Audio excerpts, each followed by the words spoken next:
الحمد للہ وحدہ والصلاة والسلام علی رسول اللہ وعلی آلہ وصحبہ ومن والاه اما بعد فاعوذ باللہ من الشیطان الرجیم رب اشرح لی صدری ویسر لی امری واحلل عقدۃ من لسانی یفقهوا قولی ربنا زدنا علما سبحانک لا علم لنا الا ما علمتنا انک انت العلیم الحکیم۔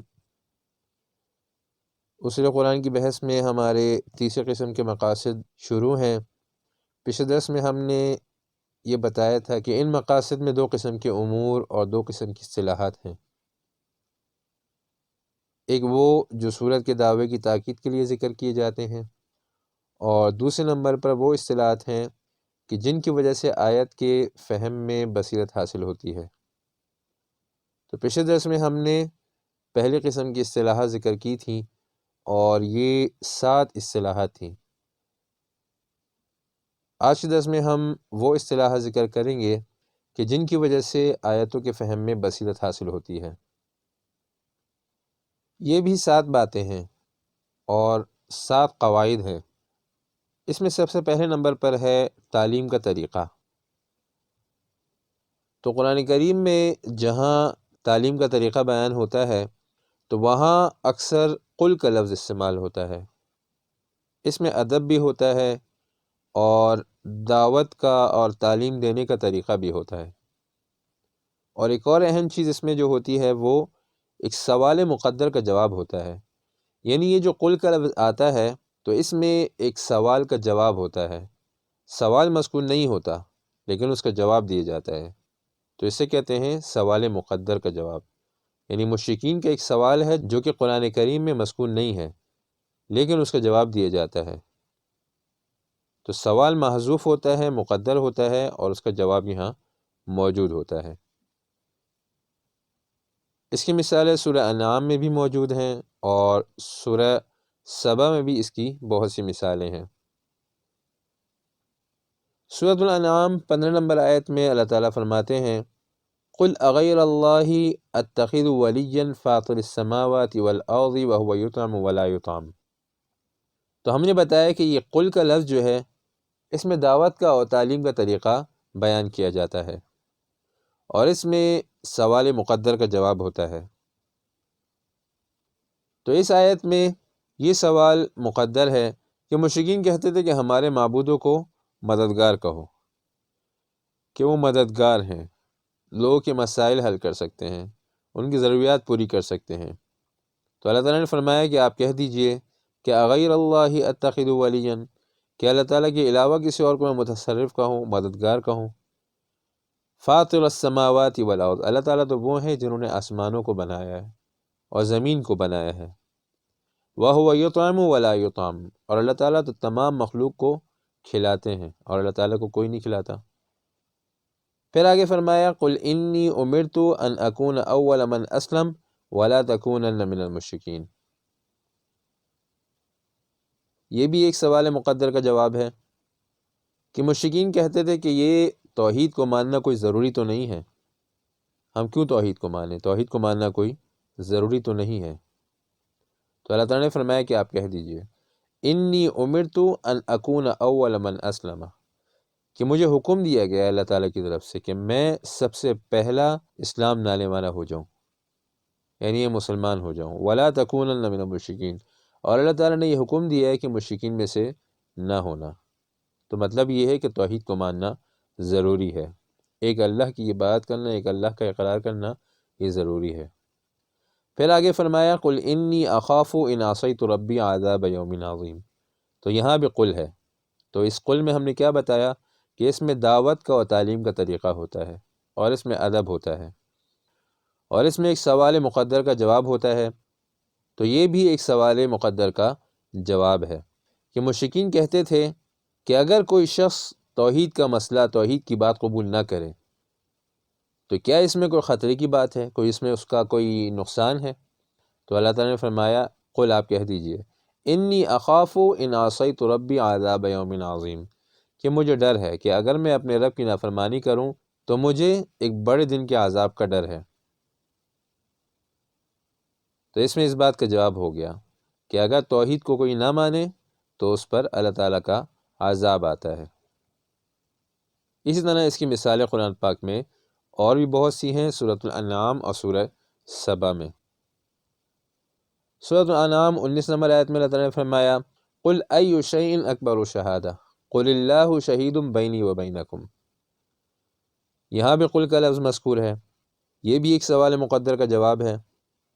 مشرکین کہتے تھے کہ آپ نے کوئی گواہ پیش نہیں کیا، آپ جو کہتے ہیں کہ میں اللہ کا نبی ہوں، مجھ پر وحی کی جاتی ہے، قرآن پاک نازل ہوتا ہے، تو آپ نے کوئی گواہ پیش نہیں کیا۔ تو اللہ تعالیٰ نے فرمایا قل، آپ کہہ دیجئے، جواب دیجئے ان کو، ای شیء اکبر شہادہ، کہ گواہی میں کون سی چیز بڑی ہے، یعنی کس کی گواہی بڑی ہے۔ قل، آپ کہہ دیجئے، اللہ شہید بینی و بینکم، کہ میرے اور تمہارے درمیان اللہ تعالیٰ گواہ ہیں، تو اللہ تعالیٰ سے بڑا کوئی گواہ نہیں ہو سکتا، تو اس سے بڑی کوئی گواہی نہیں ہو سکتی، تو میرے گواہ اللہ تعالیٰ ہیں۔ اسی طرح اور بھی بہت سی مثالیں ہیں۔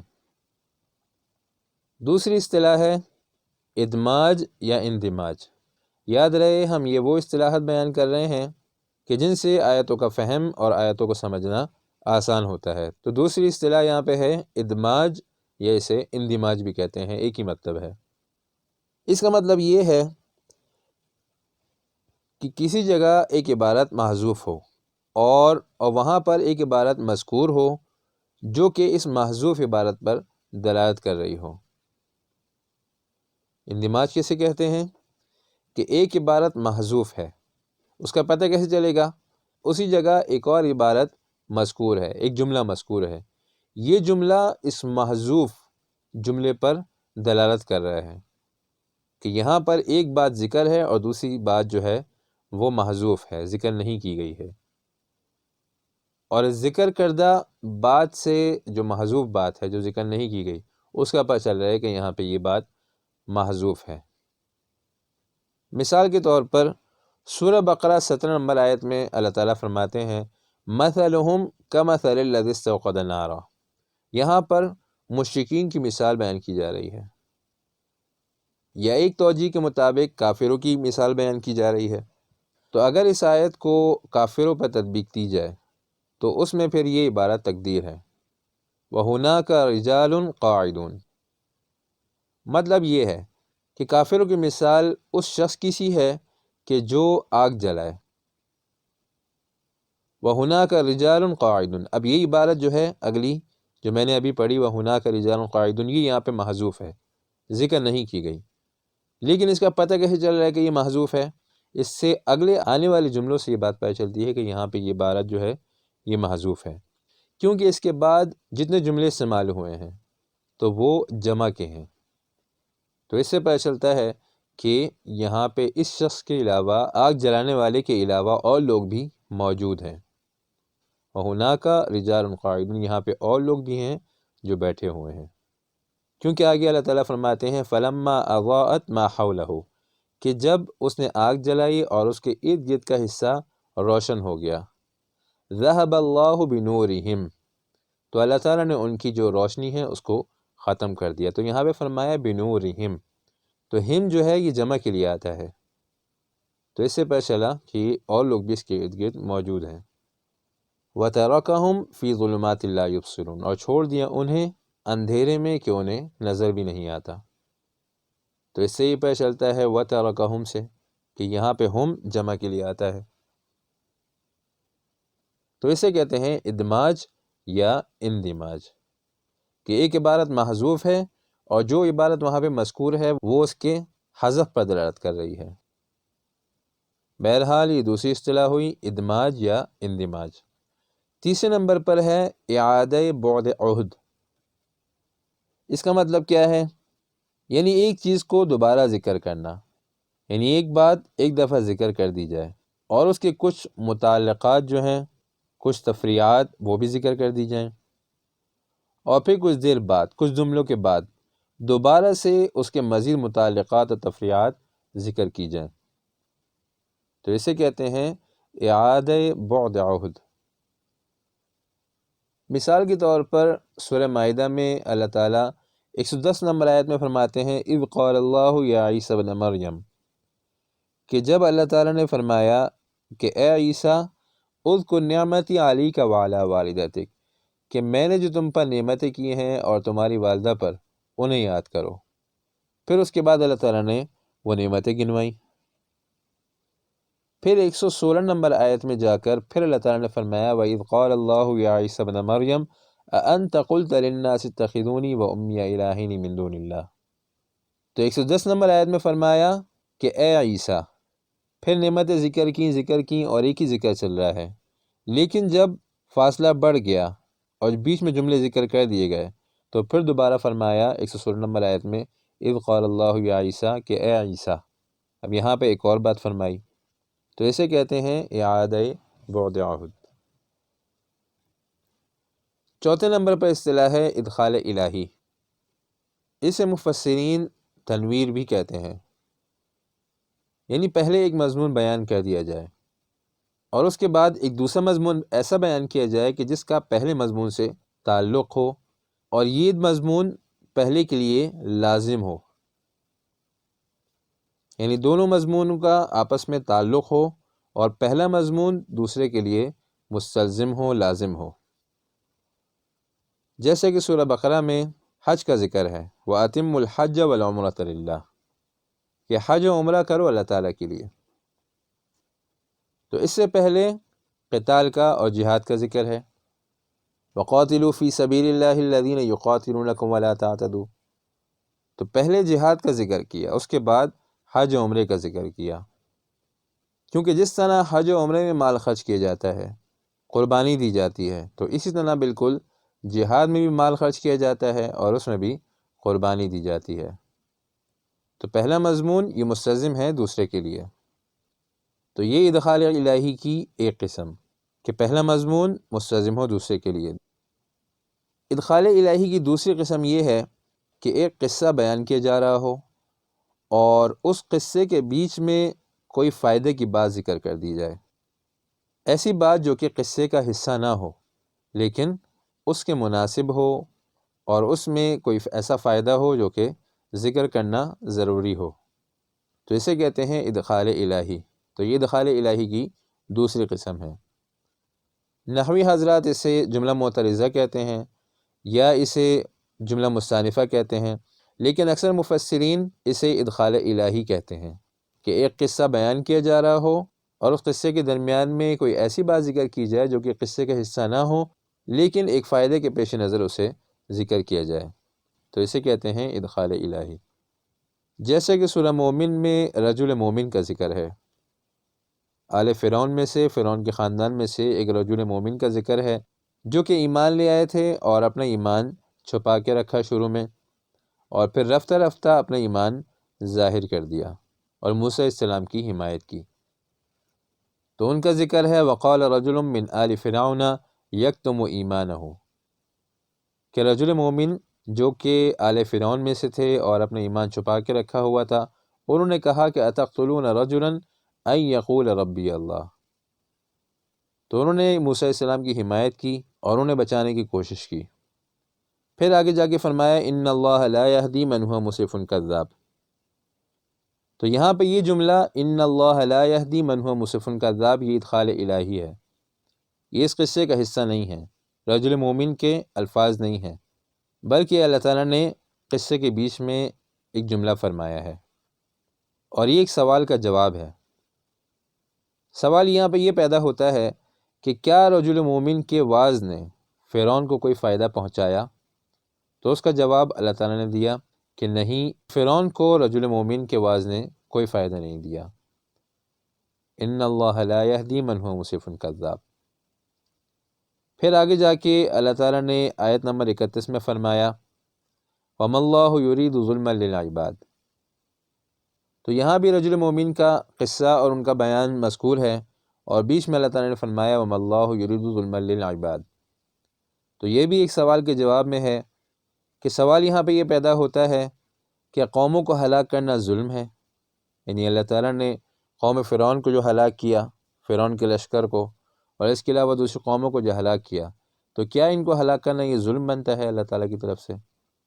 تو اس کا جواب دیا کہ نہیں، اللہ تعالیٰ تو ظلم کا ارادہ بھی نہیں کرتے۔ اسی طرح پھر رجل مومن کے بیان کے درمیان میں اللہ تعالیٰ نے 33 نمبر آیت میں فرمایا وَمَن يُضْلِلِ اللَّهُ فَمَا لَهُ مِنْ هَادٍ، کہ جسے اللہ تعالیٰ گمراہ کر دیں تو اس کے لیے کوئی ہدایت کرنے والا نہیں ہے۔ تو یہ بھی ایک سوال کا جواب ہے کہ کیا فرعون پر تخویف اخروی کا کوئی اثر ہوا؟ تو جواب دیا گیا کہ نہیں، اسے اللہ تعالیٰ نے گمراہ کیا ہے اور اسے ہدایت دینے والا کوئی نہیں۔ اسی طرح پھر آیت نمبر 37 میں فرمایا وَمَا كَيْدُ فِرْعَوْنَ إِلَّا فِي تَبَابٍ، کہ یہاں پہ ایک سوال پیدا ہوتا ہے کہ کیا فرعون اپنے اس منصوبے میں کامیاب ہو گیا؟ تو جواب دیا گیا کہ نہیں، کہ فرعون کی جو تدبیریں تھیں وہ سب ناکامی میں گئیں۔ تو یہ ہے ادخال الہی کی دوسری قسم، کہ قصے کے درمیان میں اللہ تعالیٰ کوئی فائدے کی بات بیان فرمائے۔ 5 نمبر پر اصطلاح ہے اللفتها تبنا وماء باردا کا قاعدہ۔ اس قاعدے کا کیا مطلب ہے؟ اس کا مقصد یہ ہے کہ کبھی دو چیزیں ہوتی ہیں اور ان دونوں چیزوں کا اپنا الگ الگ متعلق ہوتا ہے، تو ایک چیز کا متعلق ذکر کر دیا جائے اور دوسرے کا اختصار کی وجہ سے حذف کر دیا جائے، تو مذکورہ متعلق یہ قرینہ بن جاتا ہے محذوف پر، تو اسے کہتے ہیں اللفتها تبنا وماء باردا کا قاعدہ۔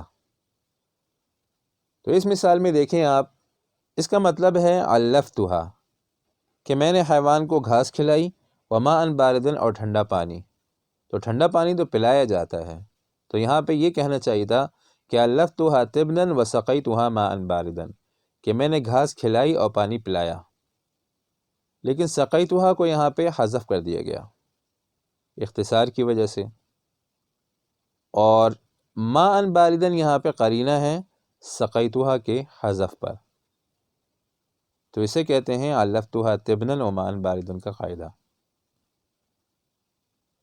قرآن کریم میں بھی اس کی بہت سی مثالیں ہیں، جیسا کہ سورۃ الانعام 13 نمبر آیت میں ہے وَلَهُ مَا سَكَنَ فِي اللَّيْلِ وَالنَّهَارِ، تو یہاں پر سکن فی اللیل تو ذکر ہے، لیکن نہار سے پہلے ونشر محذوف ہے، کیونکہ فرمایا سکن فی اللیل، تو یہ تو صحیح ہے کہ رات آرام کے لیے ہی ہوتی ہے، لیکن دن جو ہے وہ آرام کے لیے نہیں ہوتا بلکہ وہ منتشر ہونے کے لیے ہوتا ہے، پھیلنے کے لیے ہوتا ہے، تو اس لیے یہاں پر ونشر محذوف ہے نہار سے پہلے، اور اصل عبارت اس طرح بنتی ہے وَلَهُ مَا سَكَنَ فِي اللَّيْلِ وَنَشَرَ فِي النَّهَارِ، تو یہاں پر نہار جو ہے یہ قرینہ ہے نشرہ کے حذف پر، تو نہار جو ہوتا ہے وہ انتشار کے لیے ہوتا ہے، دن پھیلنے کے لیے ہوتا ہے، آرام کے لیے نہیں ہوتا۔ یہی بات سورہ فرقان 47 نمبر آیت سے پتہ چلتی ہے کہ اللہ تعالیٰ نے فرمایا وَهُوَ الَّذِي جَعَلَ لَكُمُ اللَّيْلَ لِبَاسًا، کہ اللہ تعالیٰ نے رات کو تمہارے لیے لباس بنایا ہے، وَالنَّوْمَ سُبَاتًا وَجَعَلَ النَّهَارَ نُشُورًا، اور دن کو پھیلنے کے لیے بنایا ہے، کام کاج کے لیے بنایا ہے۔ اسی طرح سورہ مومن 71 نمبر آیت میں فرمایا اِذِ الْأَغْلَالُ فِي أَعْنَاقِهِمْ وَالسَّلَاسِلُ يُسْحَبُونَ، کہ جہنمیوں کے بارے میں ذکر ہے کہ ان کی گردنوں میں طوق پڑے ہوں گے، وَالسَّلَاسِلُ، اور بیڑیاں، تو بیڑیاں تو گردنوں میں نہیں ڈالی جاتی، بیڑیاں تو پیروں میں ڈالی جاتی ہیں، تو یہاں پر فی ارجلہم محذوف ہے کہ وَالسَّلَاسِلُ فی ارجلہم، تو یہاں پہ اغلال کا متعلق تو ذکر ہے فی اعناقہم، لیکن والسلاسل کا متعلق جو ہے وہ محذوف ہے فی ارجلہم، اور اس پر قرینہ ہے السلاسل۔ 6 نمبر پر ہے لفظ ثم کے بارے میں قاعدہ، 6 اصطلاح ثم کے بارے میں، تو اس کی تھوڑی تفصیل ہے کہ ثم قرآن کریم میں 4 معنوں میں استعمال ہوتا ہے، تراخی، استبعاد، تفاوت بین الامرین اور تعقیب ذکری۔ تراخی کسے کہتے ہیں؟ تراخی اسے کہتے ہیں کہ زمانے میں مؤخر ہو معطوف علیہ سے، یعنی ثم ذکر کیا جائے معطوف علیہ سے مؤخر ہونے کے لیے،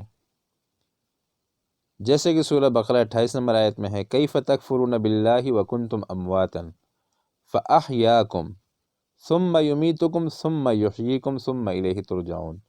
تو یہاں پر ثم یہ تراخی کے لیے ہے کہ پہلے اللہ تعالیٰ نے تمہیں پیدا کیا، پھر اللہ تعالیٰ تمہیں ماریں گے، پھر اللہ تعالیٰ دوبارہ زندہ کریں گے، اور پھر اس کے بعد تم اللہ تعالیٰ کی طرف لوٹائے جاؤ گے۔ دوسرے نمبر پر ہے ثم استبعاد۔ اس کا مطلب یہ ہے کہ ثم کے ماقبل کے وجود کے وقت عقل سلیم ثم کے مابعد کو بعید سمجھتی ہو، یعنی ثم سے پہلے جو بات ذکر ہوئی اس کے وجود کے وقت، اس کے موجود ہونے کے وقت ثم کا مابعد جو ہے وہ بعید ہو، یعنی مشکل ہو اس کا ایسا ہونا۔ جیسا کہ سورۃ الانعام پہلی نمبر آیت میں اللہ تعالیٰ نے فرمایا الحمد للہ الذی خلق السماوات والارض وجعل الظلمات والنور۔ اللہ تعالیٰ تو وہ ذات ہیں جنہوں نے آسمانوں کو پیدا کیا اور زمین کو پیدا کیا، وجعل الظلمات والنور، اور اندھیروں اور روشنی کو پیدا کیا، ثم الذین کفروا بربہم یعدلون، پھر بھی یہ کفار اللہ تعالیٰ کے ساتھ دوسروں کو شریک ٹھہراتے ہیں۔ تو یہاں پر ثم جو ہے یہ استبعاد کے لیے ہے کہ اللہ تعالیٰ تو اتنی قدرت والی ذات ہیں کہ اللہ تعالیٰ نے آسمان اور زمین کو پیدا کیا، اندھیروں اور روشنی کو پیدا کیا، پھر بھی اللہ تعالیٰ کو چھوڑ کر یہ لوگ دوسروں کی بات کرتے ہیں، تو یہ بہت بعید بات ہے۔ تو یہاں پر ثم استبعاد کے لیے ہے۔ تیسرے نمبر پر ثم تفاوت کے لیے آتا ہے، تفاوت بین الامرین، یعنی دو چیزوں میں فرق بیان کرنے کے لیے، یعنی ثم کا ما قبل اور ما بعد یہ دونوں مختلف چیزیں ہیں، ان میں تفاوت ہے۔ جیسے کہ سورہ بقرہ 29 نمبر آیت میں ہے هو الذی خلق لکم ما فی الارض جمیعا، یعنی اللہ تعالیٰ وہ ذات ہیں کہ جنہوں نے تمہارے لیے ہر چیز کو پیدا کیا، ثم استوى الی السماء فسواہن سبع سماوات، پھر اللہ تعالیٰ آسمان کی طرف متوجہ ہوئے اور اسے 7 آسمان بنائے۔ تو یہاں پر ثم تفاوت بین الامرین کے لیے ہے، یعنی ان دونوں چیزوں میں بہت فرق ہے۔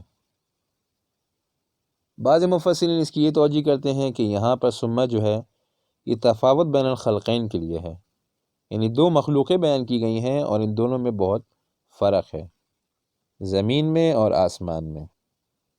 تو یہ بعض مفسرین کی توجہ ہے، اس آیت میں اور بھی بہت سی توجیحات ہیں۔ بہرحال یہ مثال ہے ثم تفاوت بین الامرین کی۔ چوتھے نمبر پر ہے ثم تعقیب ذکری کے لیے۔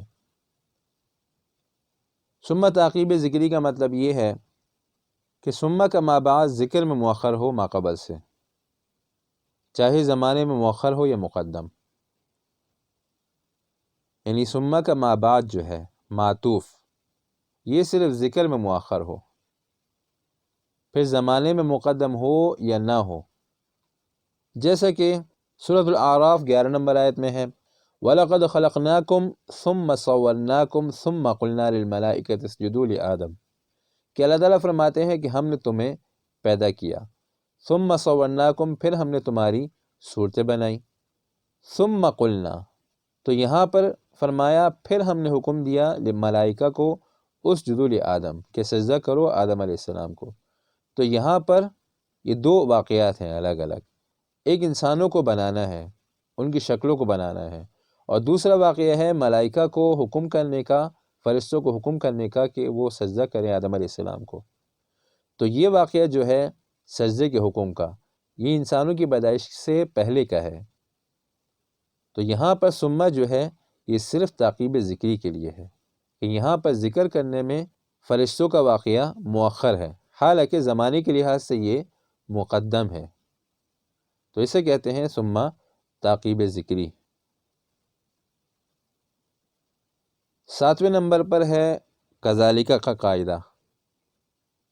لفظ کذالک یہ قرآن کریم میں 4 طریقوں سے استعمال ہوتا ہے، تمثیل اور تشبیہ کے لیے، نمبر 2 تعلیل کے لیے، نمبر 3 بیان الکمال کے لیے، اور نمبر 4 بیان الاستمرار اور دوام کے لیے۔ تشبیہ کے لیے جیسا کہ کذالک یحیی اللہ الموتى، سورہ بقرہ 73 نمبر آیت، کہ اسی طرح زندہ کریں گے اللہ تعالیٰ مردوں کو، وَيُرِيكُمْ آيَاتِهِ لَعَلَّكُمْ تَعْقِلُونَ۔ تو یہاں پر کذالک یہ تشبیہ کے لیے استعمال ہوا ہے۔ دوسرے نمبر پر ہے تعلیل کے لیے، تعلیل مطلب علت بیان کرنے کے لیے، تو یہاں پر کاف لام کے معنی میں ہوتا ہے، یعنی لذالک، جیسے کہ فرمایا کذالک یضل اللہ من هو مسرف مرتاب، تو یہاں پہ علت بیان کی گئی ہے گمراہی کی، کہ اللہ تعالیٰ نے کیوں گمراہ کیا، کہ وہ شک کرتے تھے، تو یہاں پہ کذالک ہے لذالک یضل اللہ، کہ اللہ تعالیٰ نے گمراہ اس وجہ سے کیا کہ وہ لوگ شک کرتے تھے۔ پھر اسی طرح آگے فرمایا کذالک یطبع اللہ علی کل قلب متکبر جبار، تو یہاں بھی کذالک تعلیل کے لیے ہے۔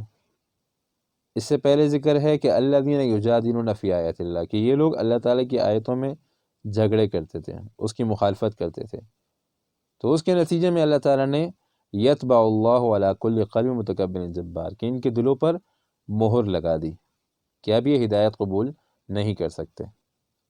تو یہاں بھی کذالک جو ہے یہ تعلیل کے لیے ہے کہ ان کے دلوں پر مہر کیوں لگی، کیونکہ یہ جدال کرتے تھے اللہ تعالیٰ کی آیتوں سے۔ تیسرے نمبر پر ہے کذالک بیان الکمال کے لیے، تو اس کا مطلب یہ ہے کہ کذالک کا ما بعد جو ہے وہ کمال کے مرتبے میں ہے، یعنی کمال مرتبے کے لیے کذالک کو ذکر کیا گیا ہے، جیسے کہ سورہ بقرہ 143 نمبر آیت میں ہے وَكَذَلِكَ جَعَلْنَاكُمْ أُمَّةً وَسَطًا، تو یہاں پر امت محمدیہ صلی اللہ علیہ وسلم کے لیے فرمایا کہ اللہ تعالیٰ نے تمہیں امت وسط بنایا ہے، تو یہاں پر اس کا مطلب یہ بنے گا کہ وسطیت اس امت کا کمال کا مرتبہ ہے، مرتبہ کمال ہے، کیونکہ کذالک یہاں پہ بیان الکمال کے لیے ہے۔ چوتھے نمبر پر ہے کذالک بیان استمرار کے لیے، یعنی دوام کے لیے، کہ یہ ایک قاعدہ ہے اور ایک یہ عادت مستمرہ ہے۔ تو سورہ انعام میں اس کا بہت ذکر ہے، عقبات ستہ میں،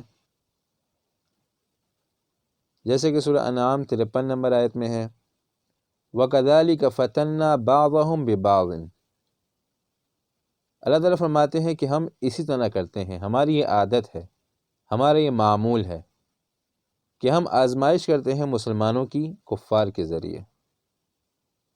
وَكَذَلِكَ نُفَصِّلُ الْآيَاتِ، کہ ہماری عادت ہے کہ ہم آیات کو تفصیل سے بیان کرتے ہیں۔